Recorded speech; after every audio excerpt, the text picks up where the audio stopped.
আমার জীবনের সবচেয়ে বড় শিক্ষা, আমার জীবনের সবচেয়ে বেশি দাগ কেটেছে। আমি এটি না বলে পারি না, এখানে অভিভাবকরা আছেন অনেকে, আমি এটি না বলে পারি না, আমার জীবনের সবচেয়ে বেশি দাগ কেটেছে। আমি তখন ঢাকা বিশ্ববিদ্যালয়ের সূর্যচন্দ্র হলের ছাত্র ছিলাম। আমি যখন সূর্যচন্দ্র হলে পড়ি তখন আমাদের একজন মামা ছিলেন, নাইট গার্ড ছিলেন। তিনি সারা রাত ধরে নাইট ডিউটি দেন, সকালে পিঠা বিক্রি করতেন।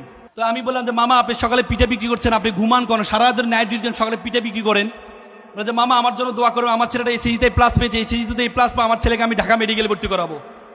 এখানে ঢাকা মেডিকেল দেখতে পাই, আমার খুব স্বপ্ন আমার ছেলে ঢাকা মেডিকেলে পড়বে। তা আমি বললাম, মামা ছেলেকে ধর্মকর্ম শিখান্ত। বলে যে মামা, আমার ছেলে ভালো ছেলে, আসলে সময় পায় না, এমনি আমার ছেলে খুব ভালো ছেলে। আমি বললাম, তারপরে মামা ছেলেকে একটু ধর্মকর্ম শিখাবেন। কিছুদিন যাওয়ার পরে দেখি একজন মামা দুপুরে ফল বিক্রি করছে। তা আমি বললাম, মামা সারা ধরে নাইট ডিউটি দেন, সকালে পিঠা বিক্রি করছেন, দুপুরে ফল বিক্রি করছে, আপনি ঘুমানটা কখন? মামা, আমার জন্য তখন আমার ছেলেটা এসএসসিতে প্লাস পেয়েছে, তাকে মেডিকেলে ভর্তি করতে, কোচিং ভর্তি করতে হবে, 30,000 টাকা লাগবে, এই জন্য আমি এটা কষ্ট করছি। আমার ছেলে মেডিকেল ট্রান্সফার, আমি চাকরি ছেড়ে দিব, রাতে ঘুমাইতে পারি না। তো পরবর্তীতে আমি তাকে নিয়ে রেটিনা ভর্তি করাই দিলাম, ছাড়ের ব্যবস্থা করে দিলাম। কিছুদিন যাওয়ার পর মামা আমার রুমে মিষ্টি নিয়ে আসলো। কি উদ্ভেলিত, কি উদ্ভাসিত, কি আনন্দিত! সন্তানের আনন্দে মা বাবা এত আনন্দিত হতে পারে আমি কখনো দেখি নাই। কিছুদিন যাওয়ার পর একদিন আমি রাত 12টায় আমি হল থেকে বেরোচ্ছিলাম, একটু মঠ চত্বরে যাবো, একটু ব্যায়াম করব। দেখি যে মামা কান্না করছে। আমি বললাম, মামা আপনি কান্না করছেন? কথা বলে না।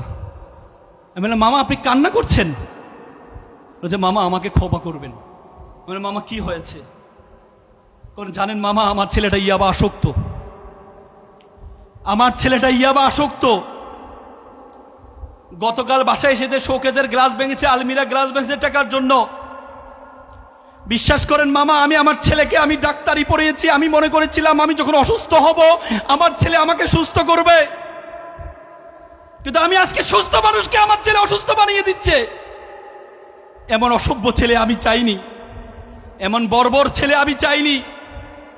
আমার ভাইয়ের ছেলে দিনমজুর, সারাদিন রিক্সা চালিয়ে এসে একসাথে মা বাবার সাথে খাওয়া দাওয়া করে। বিশ্বাস করেন মামা, আজকে 6 মাস আমি আমার ছেলেকে দেখি না। এমন বর্বর ছেলে আমি চাইনি। With due respect to our guardians, with due respect to our guardians, আপনি আপনার ছেলেকে ডাক্তার বানালেন, ইঞ্জিনিয়ার বানালেন, কোনো কাজে আসবে না। এই ছেলের মধ্যে যদি ধর্মীয় জ্ঞান না থাকে, এই ছেলে ভয়ঙ্কর আকার ধারণ করবে, ভয়ঙ্কর আকার ধারণ করবে। ধর্ম আপনাকে শিক্ষা দেয়, ওয়াকফিদ লাহুমা জানাউ যুলমিনার রাহমা ওয়াকুল রাব্বির হামহুমা কামা রাব্বায়ানি সগীরা। হে আল্লাহ, তুমি আমার মা বাবাকে সেভাবে লালন পালন করো যেভাবে আমার মা বাবা আমাকে লালন পালন করেছে। ধর্ম আপনাকে শিক্ষা দেয়, ওয়ালা তাকুল্লাহুমা উফি ওয়ালা তানহারহুমা ওয়াকুল্লাহুমা কাউলান কারীমা। মা বাবার সাথে উফ শব্দটি পর্যন্ত ব্যবহার করো না। আল্লাহ রাসূল বলেছেন, মান লাইসা মাল্লাম ইরহামা সগীরানা ওয়ালা মাইয়ুখরু কাবীরানা। তুমি আমার উম্মত নয় যদি বড়দেরকে শ্রদ্ধা না করো, ছোটদেরকে স্নেহ না করো। It's the religion, each and every religion are respect parents. অত সৈন্য হ কিলুকাম রূপ রহিত কপদগিনী নির্বিষ্টাহ দলপাক পিঙ্গ কদলি কুঞ্জ প্রমদ বানরা।